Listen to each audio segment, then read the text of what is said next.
Alright, so the first thing we're going to do is go around and break all these lug nuts off loose.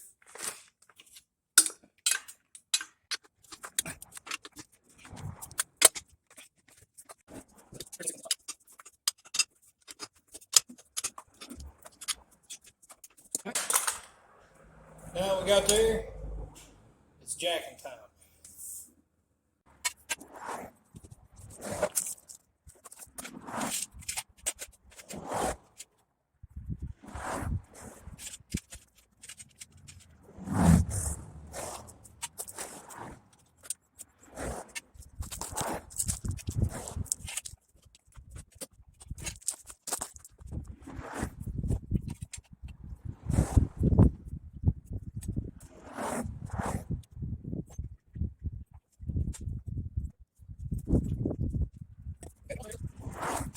Got one side jacked up, let's go ahead and do it.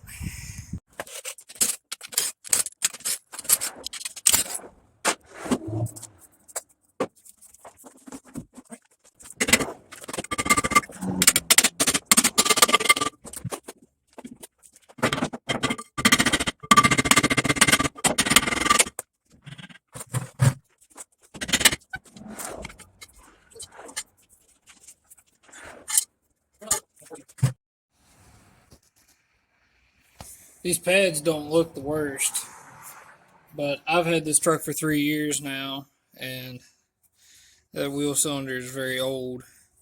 And it's not that the brakes aren't working, they just feel weak. So I honestly think, more importantly, what needs replaced is the wheel cylinders. They're not leaking, and they are working, but I think it's better off, and it's just time, we just go ahead and replace everything, even if it's not entirely necessary. So we're going to go ahead and tear this apart and throw some new shoes and a wheel cylinder in it.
Adjuster's stuck. That's probably why the brakes got a little leak.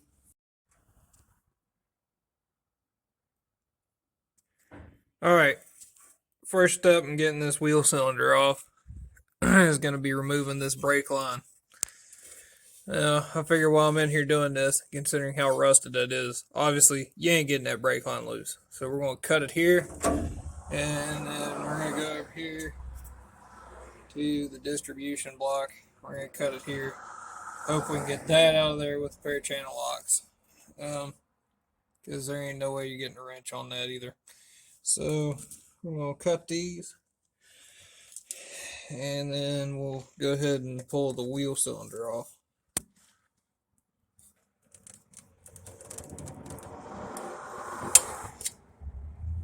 Yeah. Oh yeah. There ain't even any fluid on that. Huh. Well, that's interesting. Alrighty. We'll go ahead and cut it off up here too. Let's see. Now there's the nut. So we want to go back from the nut piece.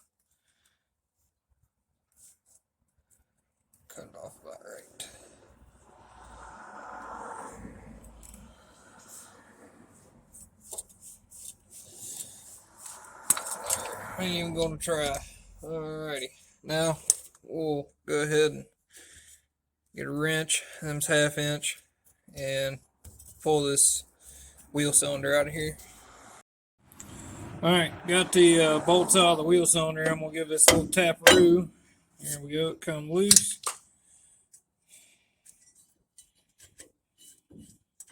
Oh, come on, please fit out of there without pulling the damn. There we go. Alright.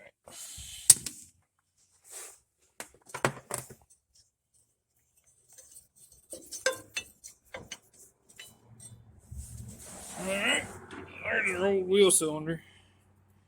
The fact that there's no fluid in here means that that was operating on only air. And either that metal line we cut was rusted shut, or we have more going on than what we thought we did with as far as rear brake issues. Well, there's some fluid in that cylinder. So maybe we'll be alright. Anyway, let's take these nubbly ends and go clean them up on the wire wheel. Sometimes stuff will surprise you. I beat a 9mm wrench down on that fitting, and looky there. It come loose.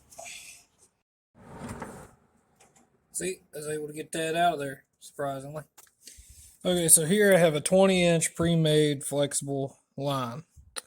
First thing we're going to have to do is, before we make this first hard bend we have to make, we're going to take some anti-seize. And even though we're going to get messy doing it, we're going to coat this line right here where this fitting's going to sit. Because sometimes on these things, it's not necessarily that the threads stick and you can't get it out.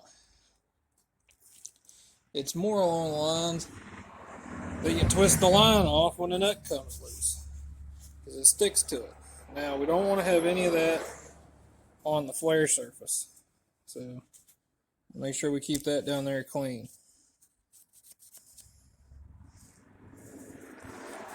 So now that we got that anti-seized up, we'll put a little bit more on here, and we need to make a 90-degree bend right there. So I'll show you doing that.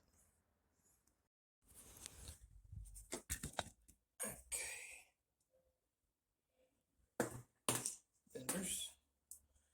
I'm not real great with these things, gonna be honest.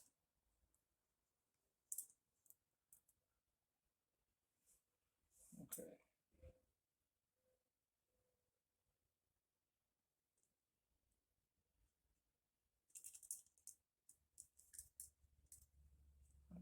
Fitting.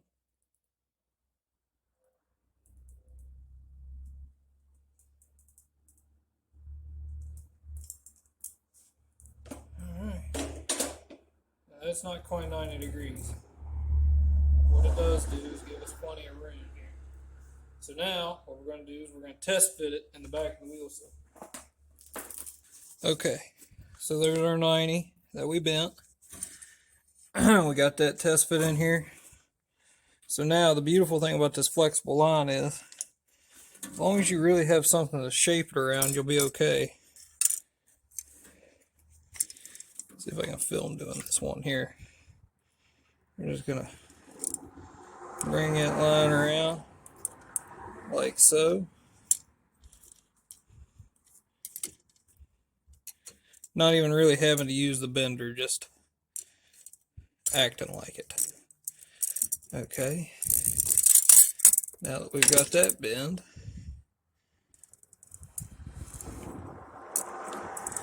we're here. Now, we're stuck with the shock.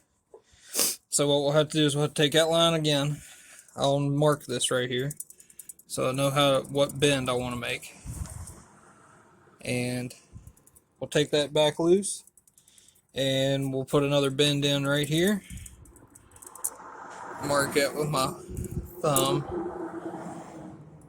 Put another bend in it right there, going back that way. And then we should be almost there. So let me pop that back loose real fast.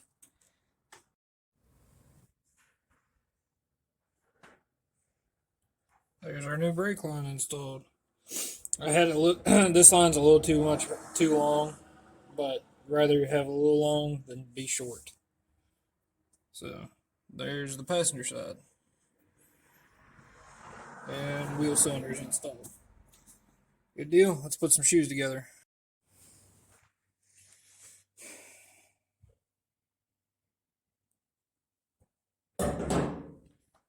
Okay, I was able to find a parts kit for the hardware.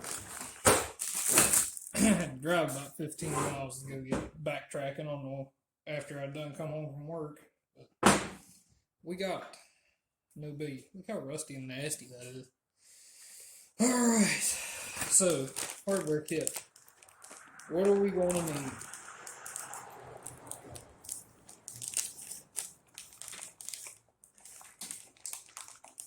Maybe. There we go. Okay. For this first step here,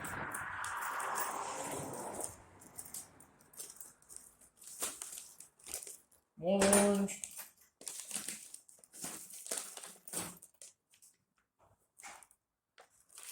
one black, and one white.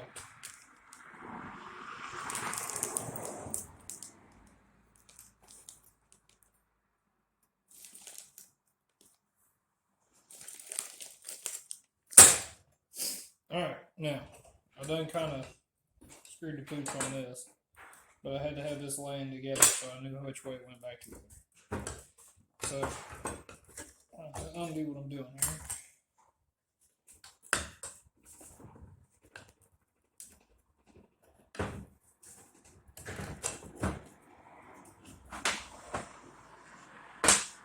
Okay, so first off, black. You see what I'm doing down here. First off, black spring. Long side to the rear, short side to the front.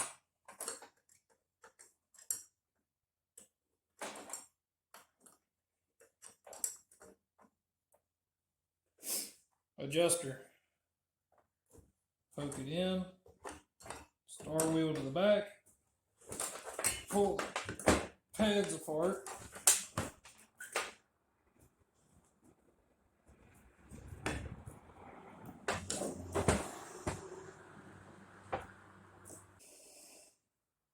Pull the pads apart. And drop it in its slots like that. Alright, and you're going to lay it face down. Like so. Now, orange spring. Goes in like this. Twist around until it lays flat. Like so.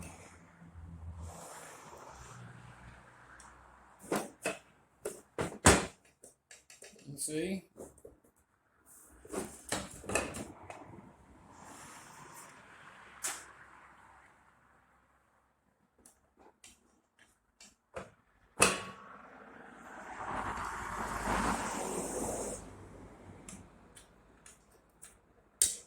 Like so. Then white spring comes in, rolls over like that, pointing in that third direction. Now, hardware kit also comes replacement of these little deals. I don't see nothing wrong with that pivot pin. We're going to hit it with the wire wheel, and then once we do that, we're going to stick it back in. Alright, pivot pin's cleaned up. It goes in this middle hole. This crossbar lays into it like that. So pivot pin in place. Should slide in like so. Here we go like that. Now, adjuster.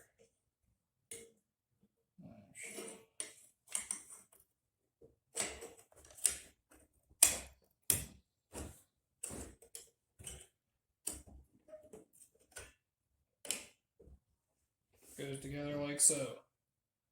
So there should be your pre-assembly for your brake shoes before they ever think about going back on the vehicle.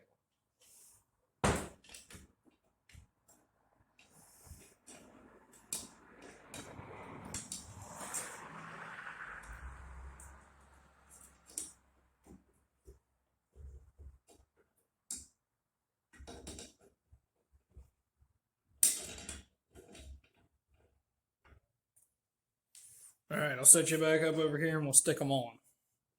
Once you get those two retainers in, then it's time for the part that they never send you in the hardware kit. They didn't send it in the one for the J20, they didn't send it in this. You need this spring that goes up underneath this little dog ear. It's like a return for the self-adjuster. And literally all it does is push up in here and then ride on a little nub that's in there on the shoe. So that's where that rides.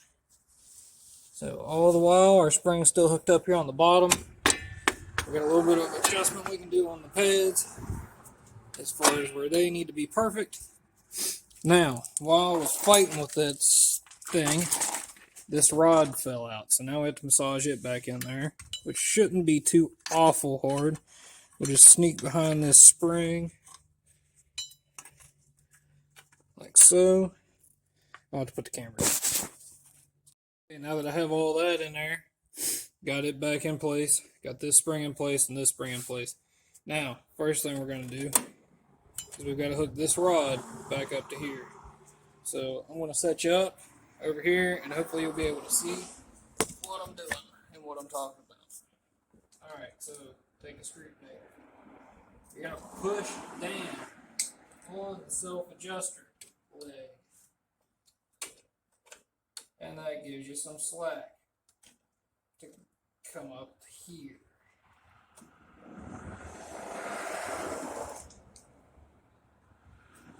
Actually, before we do any of that, we're going to put our crossbar in. Crossbar goes in.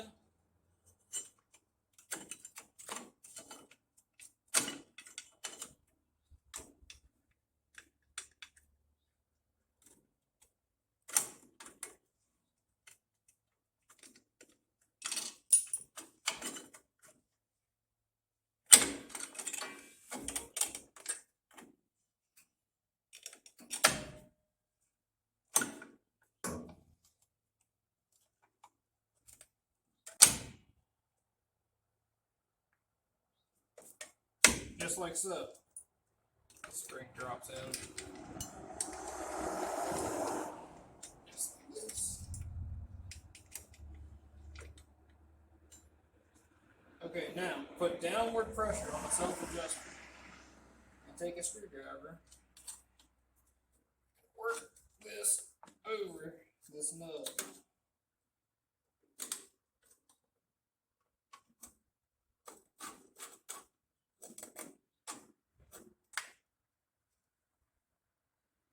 With a screwdriver. Just like so.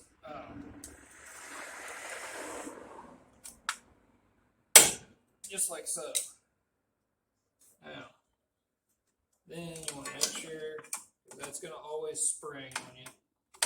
Make sure your crossbar is in the proper position. Your pads in there.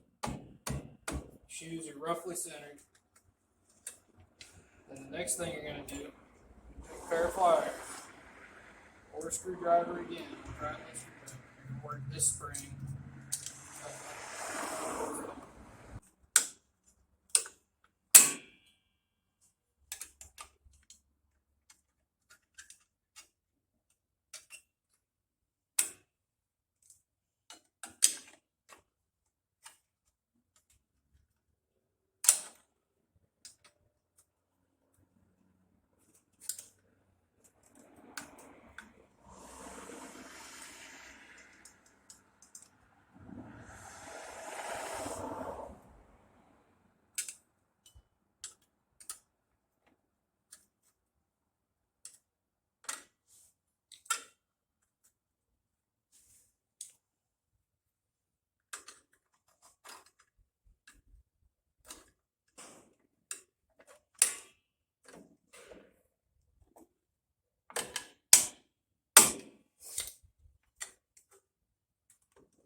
proper spot, and you're going to slide your last spring in here.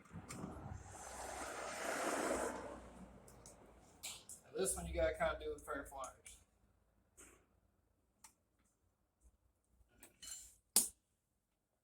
I had a pair of pliers.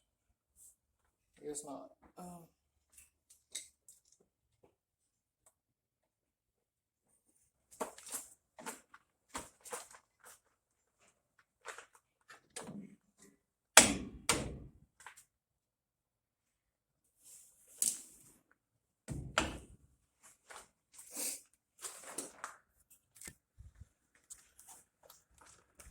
Okay. So here's how your reassembled brakes should look. White spring from there to there. Yellow spring from there to there. Retainer, retainer. Spring in the adjuster. Adjuster in place. That's it. So now we'll slide the drum over. It looks like this side here was doing the majority of the stopping, all the leaking out of that wheel cylinder. So I'm going to go ahead and tear this side down, and no need to show you all that on the video. It's the same as the other side. I'll tear this down, might do a little bit of cleaning over here, and yep.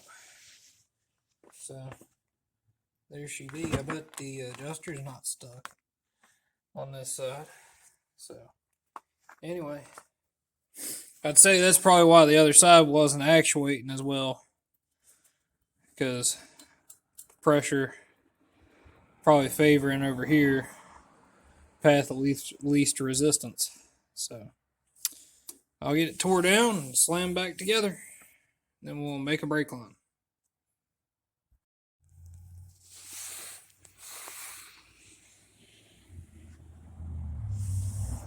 Notice on this one, long spring towards the front, short spring towards the back. The self-adjuster arm and everything is towards the back on this side. So just reverse of what's on the other side. Now we're going to throw that drum back on there, and we'll get to bleeding.